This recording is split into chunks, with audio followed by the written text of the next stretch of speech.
नमस्कार। स्वागत है आपका आपके अपने चैनल उज्जवल जीके में। मैं हूँ सीमा शर्मा। देखिए 1885 से लेकर चोरा चोरी कांड 1922 तक की घटनाएं हम भारतीय राष्ट्रीय आंदोलन घटनाक्रम के अंतर्गत देख चुके हैं। आज की इस वीडियो में स्वराज पार्टी 1923 से हम शुरू करेंगे, ठीक है, और भारत छोड़ो आंदोलन 1942 तक जो अगस्त क्रांति होती है वहां तक की घटनाएं आज की वीडियो में हम देखेंगे। तो पहले की वीडियोस अगर आप देखना चाहते हैं उज्जवल जी के प्लेलिस्ट में भारतीय इतिहास से संबंधित जो बिंदु हैं उस प्लेलिस्ट में जाकर आप देख सकते हैं। तो चलिए आज की क्लास शुरू करते हैं। देखिए, जब चोरी चोरा कांड की घटना 5 फरवरी 1922 को हो जाती है, तब क्या होता है कि कुछ लोग तो मान जाते हैं, गांधी जी से सहमत हो जाते हैं कि असहयोग आंदोलन उन्होंने बंद कर दिया, लेकिन कुछ एक नेता थे जो उनसे सहमत नहीं भी थे, तो वो स्वराज पार्टी की स्थापना करते हैं। ठीक है, तो चलिए पढ़ते हैं। इसके बाद कुछ नेता थे जो गांधी जी के विचारों से सहमत नहीं रहा करते थे, और ऐसे में चित्तरंजन दास, जो कि आप फोटो में देख रहे हैं, और मोतीलाल नेहरू साथ में हैं, जो गांधी जी के विचारों के साथ सहमत नहीं रहा करते थे, उन्होंने एक नई पार्टी की स्थापना करने का निर्णय ले लिया। ठीक है, इस क्रम में चित्तरंजन दास और मोतीलाल नेहरू ने इलाहाबाद में मार्च 1923 में स्वराज पार्टी की स्थापना कर दी। ठीक है, तो स्वराज पार्टी की स्थापना किसने की? पहली बात चित्तरंजन दास और मोतीलाल नेहरू ने। कब की? मार्च 1923 में। कहाँ की? इलाहाबाद में की। ठीक है, आगे बढ़ते हैं। 1924 में बेलगांव में जो भारतीय राष्ट्रीय कांग्रेस का अधिवेशन होता है, ये महात्मा गांधी इसके अध्यक्ष होते हैं, और ये कांग्रेस का 40वां अधिवेशन होता है। एकमात्र ऐसा अधिवेशन था जिसमें गांधी जी अध्यक्ष बने थे, याद रखिएगा, 1924 में बेलगांव में। ये 40वां जो अधिवेशन था। उसके बाद घटना होती है साइमन कमीशन की 1928 की। तो साइमन कमीशन 3 फरवरी 1928 को विलायत से मुंबई पहुंचा, और यहाँ इसका स्वागत देशव्यापी हड़ताल से हुआ। और जब कमीशन दिल्ली पहुंचा तो वहां काले झंडों और साइमन कमीशन वापस जाओ के नारों के साथ इसका विरोध किया गया। ठीक है, तो देखिए साइमन कमीशन कब हुआ? 3 फरवरी 1928 को ये मुंबई पहुंचा, और यहाँ पर हड़ताल हुई, और दिल्ली में भी हड़ताल हुई, पंजाब में भी हड़ताल हुई, और यहाँ पर काले झंडों से इनका स्वागत किया गया साइमन कमीशन का। साइमन कमीशन वापस जाओ के नारों के साथ विरोध किया गया। साइमन जब लाहौर पहुंचा तो लाला लाजपत राय के नेतृत्व में इसके खिलाफ प्रदर्शन किया गया था, पर क्या हुआ कि पुलिस के लाठीचार्ज के कारण कुछ दिनों के बाद लाला जी की जो है मृत्यु हो जाती है।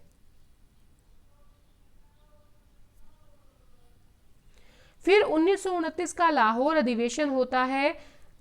ठीक है, और यहाँ पर जो जवाहरलाल नेहरू है ये अधिवेशन के अध्यक्ष होते हैं और पूर्ण स्वराज की मांग रखते हैं। तो याद रखिएगा 1929 का जो भारतीय राष्ट्रीय कांग्रेस का अधिवेशन हुआ था, लाहौर में हुआ था, अध्यक्ष थे जवाहरलाल नेहरू। पूर्ण स्वराज की क्या रखी गई थी? मांग रखी गई थी। अब क्या होता है? उसके बाद घटनाक्रम आता है दांडी मार्च का, जो कि 12 मार्च 1930 से लेकर 6 अप्रैल 1930 तक चलता है। ठीक है, तो दांडी मार्च की घटना कब शुरू हुई? 12 मार्च से कब तक चली? 6 अप्रैल तक 1930 में। और ये जो दांडी मार्च था ये गांधी जी द्वारा साबरमती आश्रम से लेकर दांडी गुजरात तक चलाया गया था। साबरमती आश्रम भी कहाँ है? गुजरात में है।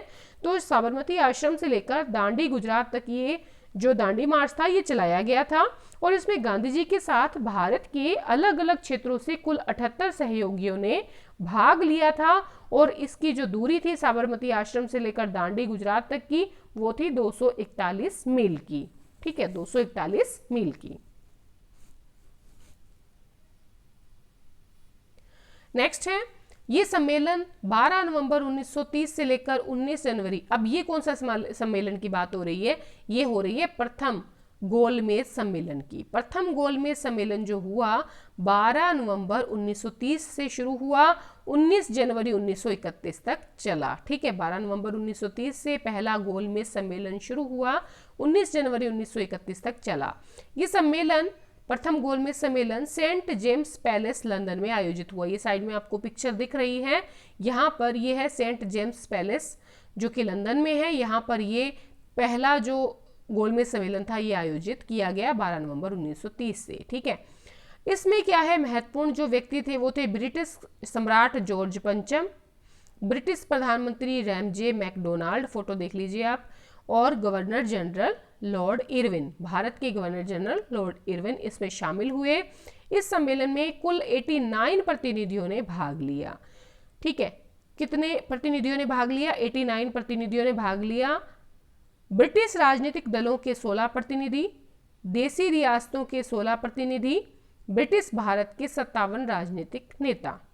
ठीक है, कांग्रेस का कोई भी प्रतिनिधि पहले गोलमेज सम्मेलन में उपस्थित नहीं हुआ था। याद रखिएगा, कांग्रेस का कोई भी प्रतिनिधि पहले गोलमेज सम्मेलन में उन्होंने उपस्थित नहीं हुए, भाग नहीं लिया। अब आता है दूसरा गोलमेज सम्मेलन। ये शुरू हुआ 7 सितंबर 1931 को, जिसमें कांग्रेस ने भी भाग लिया, और 1 दिसंबर 1931 को इसको समाप्त किया गया। ये सम्मेलन भी लंदन में ही हुआ था। ठीक है, द्वितीय गोलमेज सम्मेलन 7 सितंबर 1931 को शुरू हुआ, 1 दिसंबर 1931 को समाप्त हुआ, लंदन में हुआ। ब्रिटिश सम्राट जॉर्ज पंचम इसमें थे, साथ ही रैमजे मैकडोनाल्ड जो कि ब्रिटिश प्रधानमंत्री थे। वाइसराय यहाँ पर चेंज हो गया, भारत का लॉर्ड वेलिंगटन ये बन गया था, और ये तीनों तो थे ही। उसके अलावा कांग्रेस के प्रतिनिधि के रूप में महात्मा गांधी थे, और ये कांग्रेस के एकमात्र प्रतिनिधि थे वहां पर। महिला प्रतिनिधि थी सरोजनी नायडू, बेगम जहां आरा शाहनवाज। ठीक है, तो 2 महिला प्रतिनिधि भी आ गई थी। साथ ही राष्ट्रीय दल के प्रतिनिधि थे मदन मोहन मालवीय, दलित वर्ग के प्रतिनिधि थे डॉक्टर भीमराव अंबेडकर। तो ये लोग थे 1 2 3 4 5 लोग थे यहाँ पर। उसके अलावा मुसलमानों में थे आगा खां तृतीय, मौलाना शौकत अली, मोहम्मद अली जिन्ना। तो इन लोगों ने जो है दूसरे गोलमेज सम्मेलन में भाग लिया।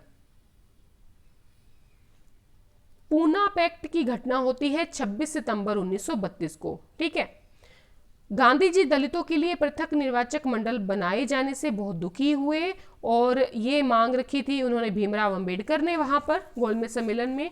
ठीक है, और 20 सितंबर 1932 से पूना के यरवदा जेल में आमरण अनशन कर दिया कि इन्होंने गांधी जी ने। मदन मोहन मालवीय, डॉक्टर राजेंद्र प्रसाद, सी राजगोपालाचारी के प्रयास से पूना में गांधी जी और डॉक्टर अंबेडकर के मध्य समझौता करवाया गया। कहां पर समझौता हुआ? पूना में। किसके प्रयासों से? मालवीय के, राजेंद्र प्रसाद और गोपालाचारी के प्रयासों से। समझौता क्या हुआ कि दलितों के लिए पृथक निर्वाचक मंडल समाप्त कर दिया गया। प्रांतों में दलितों के लिए सुरक्षित सीट 71 से बढ़ाकर 147 कर दी, यानी कि निर्वाचक मंडल तो समाप्त कर दिया, लेकिन सीटें बढ़ा दी गई। 71 से लेकर प्रांतों में 147 सीटें कर दी गई।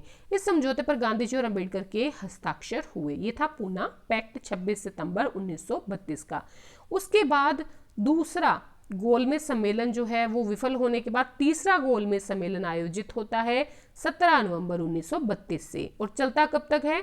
24 दिसंबर 1932 तक। तो दूसरे सम्मेलन के विफलता के बाद तृतीय गोलमेज सम्मेलन का आयोजन होता है 17 नवंबर 1932 को, शुरू होता है 24 दिसंबर 1932 तक चलता है।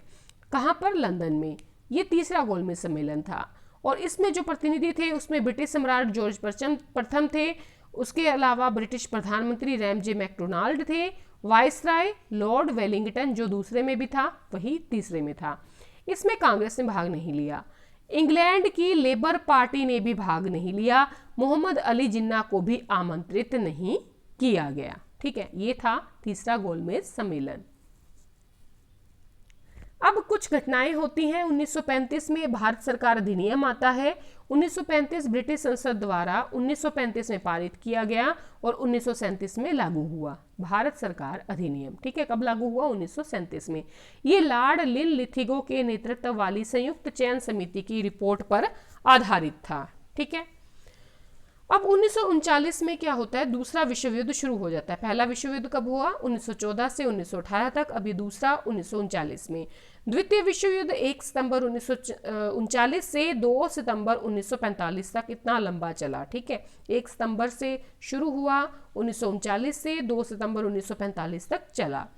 फिर घटनाक्रम आता है 1940 का। मुस्लिम लीग ने 1940 में एक अलग देश पाकिस्तान की मांग रख दी।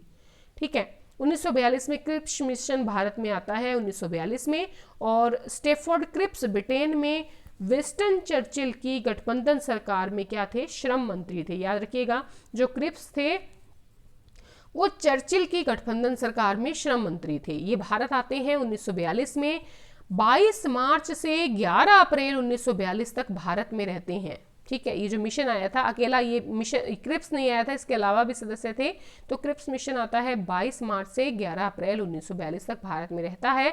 इसका उद्देश्य था कि द्वितीय विश्व युद्ध में ब्रिटिश युद्ध के लिए भारतीय सहयोग प्राप्त करना, लेकिन दिया नहीं गया। ठीक है, अब क्या होता है, अब इसके बाद की जो घटना आएगी वो आएगी भारत छोड़ो आंदोलन 1942 की, जो थी अगस्त क्रांति।